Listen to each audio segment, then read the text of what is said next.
Hey, it's me, Tammy B, and this is my review for Being Mary Jane. So we're in season 3, episode 5, titled The Hot Seat.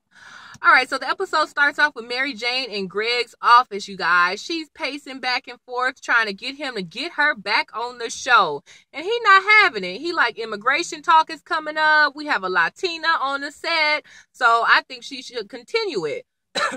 So Mary Jane is just like, I'm better than her. I could talk circles around her, and this is my show. He like, this not your show. This is SNC's show. I was like, ooh, he told her. Meanwhile, it's two guys outside making a bet. They like, ooh, she been in there for a long time. So I think she's going to get her way. And the other guy was like, no, I don't think she is. So they make a bet. Like, if she comes out and make eye contact, she does get her way, and then if she doesn't make eye contact, she doesn't get her way. So anyway, you guys, Greg is like, no. So she like, all right, you want to play your way? I'm going to play mine. And he asks her, is that a threat? And she just walk out, you guys.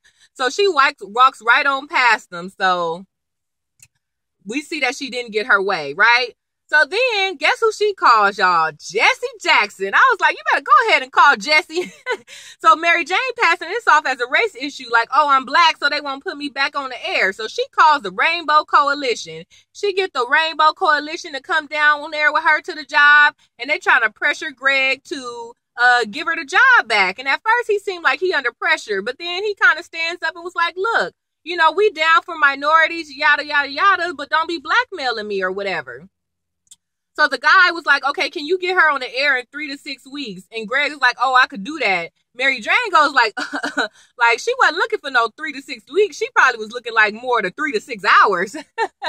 So they leave, y'all. Then Mary Jane end up banging on the Rainbow Coalition guy in the hallway. She like, look, I'm not trying to stand around and sing Kumbaya. 3 to 6 weeks, I gave you $5,000 to get me on the air fast.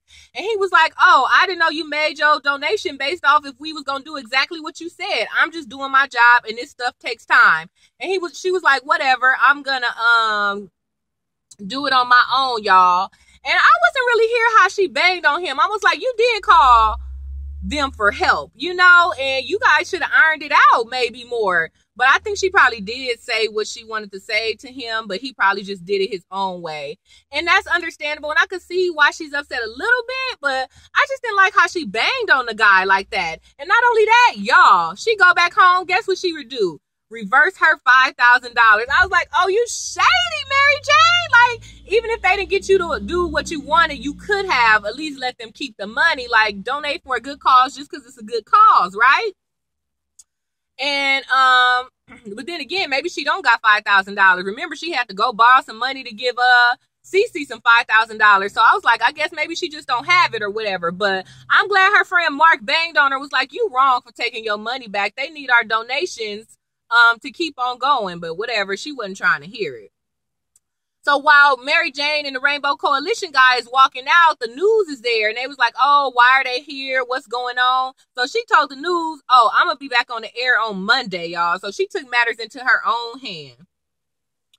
Meanwhile, back at the house, y'all, Patrick got his little job. So I guess he sell beverages now. So he come by the house, getting everybody to try his new beverages. So he tried to give one to Niecy, and she was like, oh, no, thanks. I don't even like raspberry.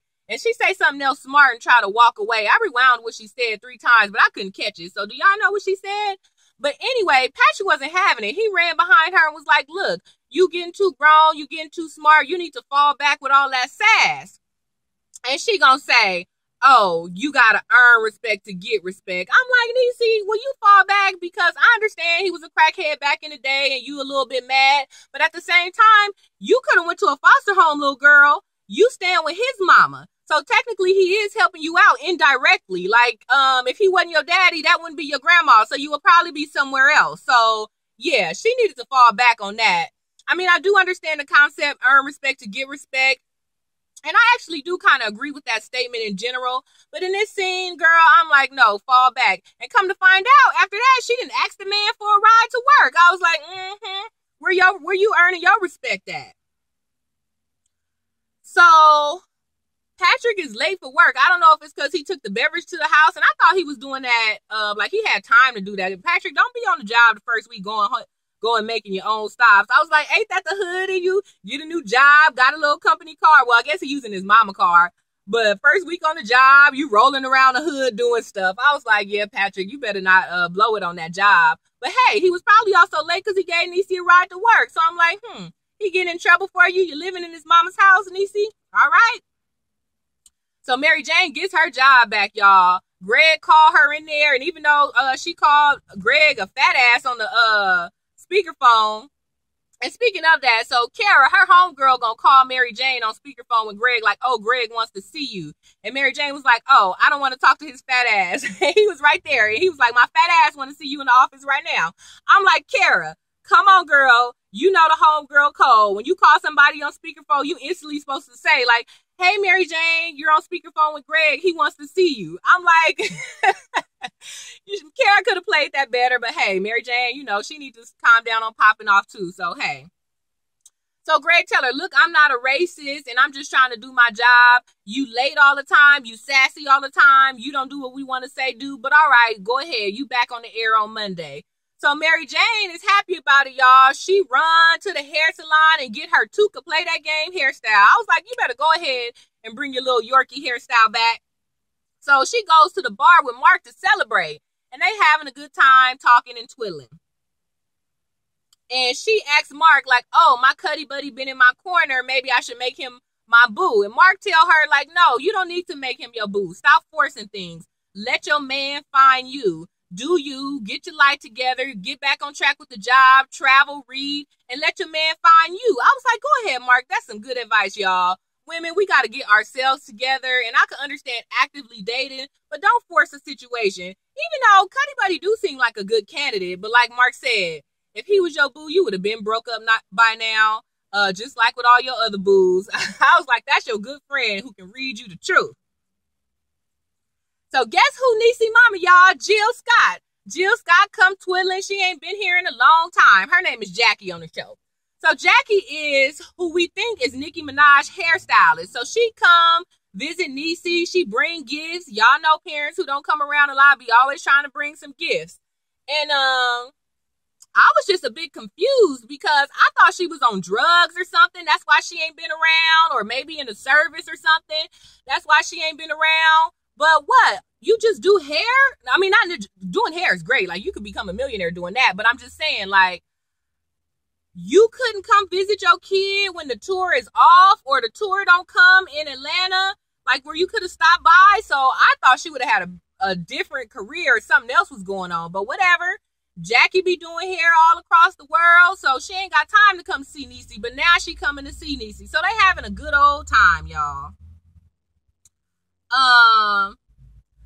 Jackie take Niecy to dinner. They having a good time. So Niecy twiddling all late. So Patrick meet her at the door like, look, you can't be coming in all late after 9 o'clock. You got my parents watching your kids. I got to get up work. Like, you should have called me. And Niecy gonna try to cop an attitude like, dang, it's not like I was partying. I was with my mama. But even Jackie had to check her like, no, Niecy, you should have told me you had to be back by 9 o'clock. We could have either took the kids with us or something, because when somebody babysitting your kids, you don't play around like that. And that's so true. Like Niecy, what if Patrick was calling you to tell you that something was going wrong and you just gonna not answer? Like, she gonna say, oh, I was gonna call you back, but you know, I didn't have no bars. But I'm like, you didn't actually use your mama phone? How you know it wasn't an emergency? So I was glad. I was actually surprised that Jackie had Patrick's back, because I thought Jackie was gonna be bad news. Because earlier she was telling Niecy like, oh, you need to quit your minimum wage job and come be a hairstylist with me. And I'm like, girl, she just got that job. Don't be trying to get her to quit her job already. But I do agree with Jackie. Get you a portfolio together, and you know, maybe I can help you. Niecy gonna say, oh, you can't just give me the hookup. I'm like, Niecy, you are so trifling. Like, everything is not a hookup. And I know we be liking our hookups. But like her mama said, I know your work, but the people who I have to present you to do not know your work. So yeah, you need to get your portfolio together. So hopefully Niecy does that. But at the same time, I don't want her to quit her first job that she done had in a long time, if ever, you know, based on this one trip from her mama. So Niecy mad, y'all, that her parents bang on her, so she run off. So Mary Jane is back on the air, and she kills it. Her hair is looking good, her outfit looking good, and guess what happened, y'all? The teleprompter died down.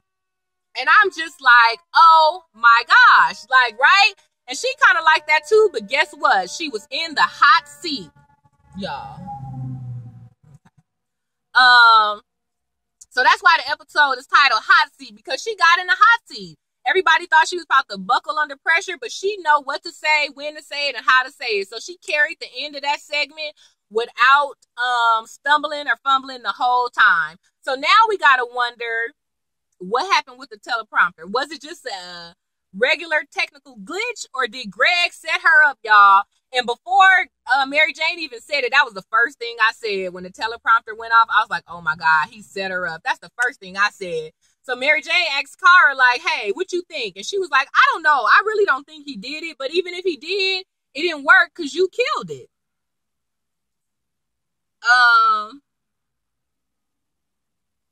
So she want to celebrate, but nobody to celebrate with her. So she goes back home, and she having just visions of her and Greg's talk, because Greg was telling her she late. She don't come in and prepare early. She give him sass or whatever. So she kind of feels something is wrong. And so she kind of nervous about it. And I was thinking the same thing, y'all. So, you know, she just go ahead and go to bed after reading her tweets about how good of a job she did. So she goes to bed, go home, go to work early the next day. And so she kill it again on air again. So she's prepared. But you could tell she a little uneasy. And for some reason I am too, because she did give Greg a hard time, especially bringing the Rainbow Coalition around. But whatever. So far, so good. So this time she chooses to celebrate, and Kara says she's going to meet her at the bar, but Kara's son ended up getting sick. So she goes to the bar all herself. Next thing you know, that little tall drink of milk that she saw last week when she was at the bar with Mark, he come back, y'all. So they flirt, they dance, they kiss, and they have them a good old time. Speaking of the bar, the first time she was at the bar with Mark, did y'all think something bad was going to happen, or was it just me?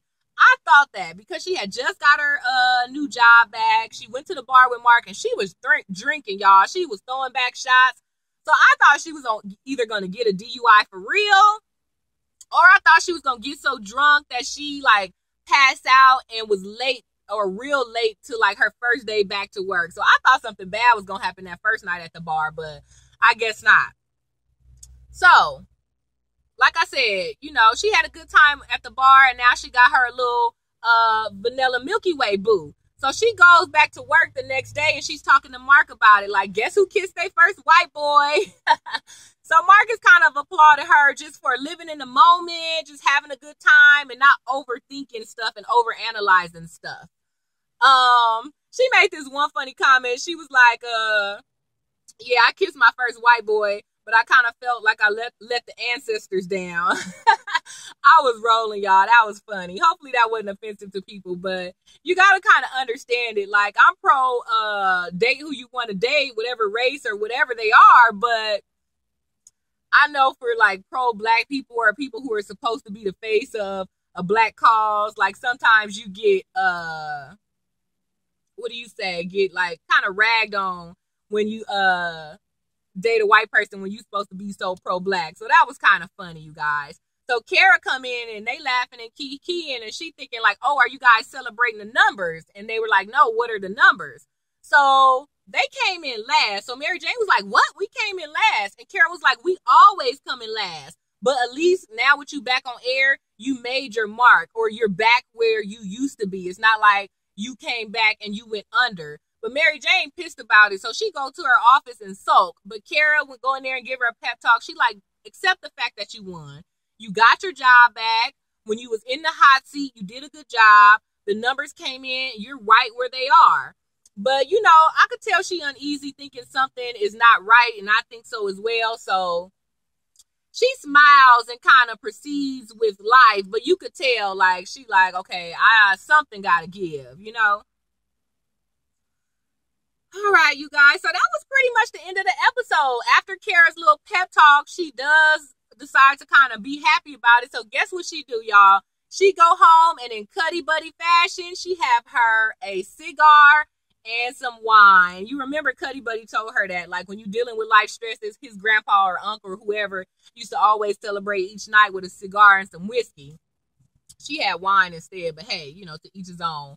I would have probably had some wine too. Oh, but have you guys ever tried sangria with whiskey mixed into it? It's actually pretty good. So actually, I probably would have did that. So she looking all cute, kind of just twirling in the pool, enjoying her day, thinking about her life, y'all. And was it just me? I just thought Cuddy Buddy was gonna pop out of nowhere. She was all gazing off to the left.